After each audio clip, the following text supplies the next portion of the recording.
ذی الحجہ کا مہینہ تو ویسے بھی احترام کا مہینہ ہے، اس میں تو کافر بھی لڑائی جھگڑا نہیں کرتے تھے، اور ہمیں بھی اس کی تعظیم کا حکم ہے۔ یہ جو پہلے 10 دن ہیں یہ عبادت کے دن ہیں، اور یہ جو 9 ذی الحجہ کا دن ہے، ہمارے ہاں منگل کو بن رہا ہے 9 ذی الحجہ، اللہ کے محبوب فرماتے ہیں جس کا مفہوم فرمایا جو 9 ذی الحجہ کا روزہ رکھتا ہے 1 سال گزشتہ 1 سال آئندہ کے اللہ گناہوں کو معاف فرما دیتے ہیں۔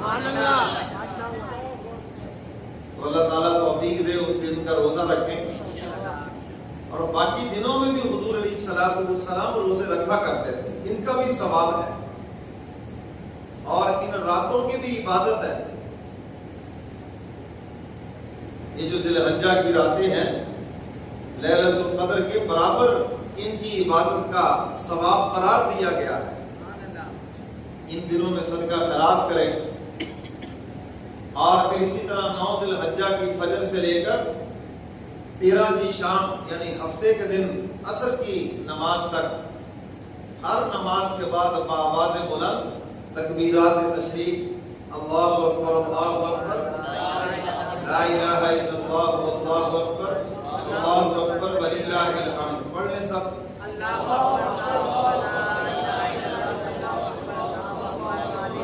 ہر فرض نماز کے بعد منگل کے دن فجر کی نماز کے بعد سے لے کر اس دن 9 ذی الحجہ ہے، تو ظاہر ہے ہر سال 9 ذی الحجہ بدلتی رہتی ہے، ہو سکتا ہے آئندہ سال بدھ کو ہو جائے، ہفتے کو ہو جائے، تو آپ صرف یہ دن نہ پکا لیں کہ بس منگل سے شروع کرنا ہے۔ تو اس مرتبہ منگل کے دن سے فجر کی نماز کے بعد مردوں کے لیے لازم ہے بآواز بلند 1 مرتبہ جب سلام پھرے تو یہ تکبیرات تشریق پڑھے۔ اچھا کچھ تو پڑھتے نہیں ہیں، اور کچھ ماشاءاللہ شروع کرتے ہیں بند ہی نہیں ہوتے، امام صاحب دعا مانگنے لگ جائیں کہ وہ پڑھ رہے ہیں تکبیرات، تو بھائی 3 دفعہ کا کوئی تذکرہ نہیں ہے، صرف 1 مرتبہ بآواز بلند پڑھنا ہے، اور خواتین کے لیے حکم ہے کہ وہ آہستہ پڑھیں، انہوں نے بلند آواز سے نہیں پڑھنا۔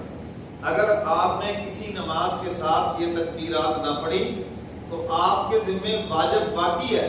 اگلی نماز کے ساتھ آپ 1 مرتبہ نہیں پھر 2 مرتبہ پڑھیں گے، 1 مرتبہ تو یہ ادا اور 1 مرتبہ پیچھے آپ کی قضا ہے۔ اسی طرح عورتیں بھی ہیں، اگر ان کے مخصوص ایام شروع ہو جائیں تو جب ایام گزر جائیں تو یہ تکبیرات تشریق بعد میں پڑھ لیں۔ تو میرے محترم سامعین، تو مسئلے کی بات آگے بیچ میں، اور باقی اسی طرح جنہوں نے قربانی کرنی ہے جب ان کی قربانی ذبح ہو جائے تو پھر اپنی حجامت بنوائیں، بال کٹوائیں، ناخن کٹوائیں، تو اس پر بھی ان کو اجر و ثواب ملے گا۔ اصل میں یہ اللہ کے عاشقوں کے ساتھ مشابہت ہے، اور اللہ مشابہت پر بھی مہربان ہو جاتے ہیں۔ بارش لاہور میں ہو ٹھنڈ یہاں ہو جاتی ہے، جی کہتے جی کوئٹے کی ٹھنڈی ہوائیں آ گئی، کہاں کوئٹہ اور کہاں عرب والا۔ تو بھائی اسی طرح اللہ کی رحمت کی جو بدلیاں برس رہی ہیں حجاج کرام پر، حاجیوں پر، تو جب ان کی مشابہت ہوگی،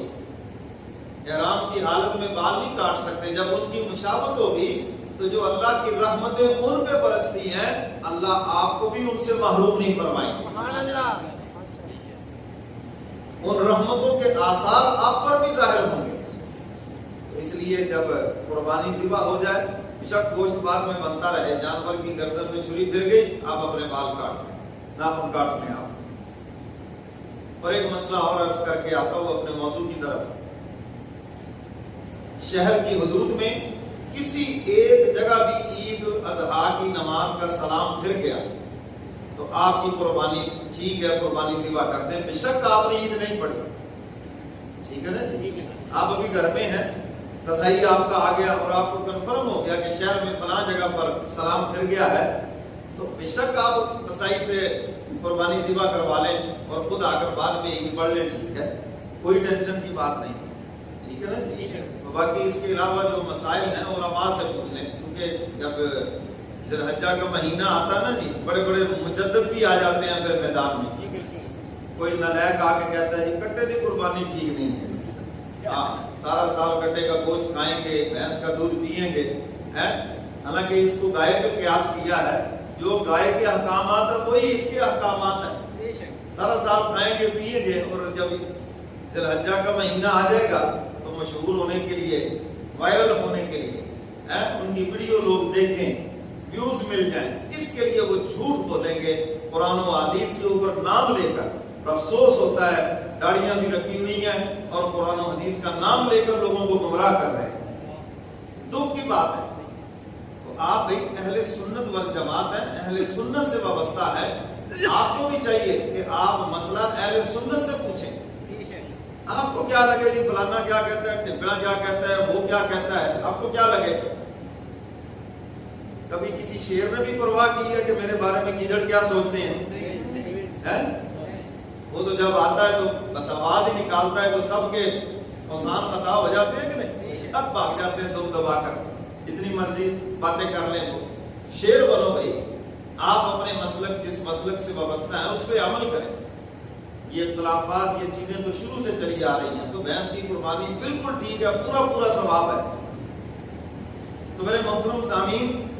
ابراہیم علیہ السلام نے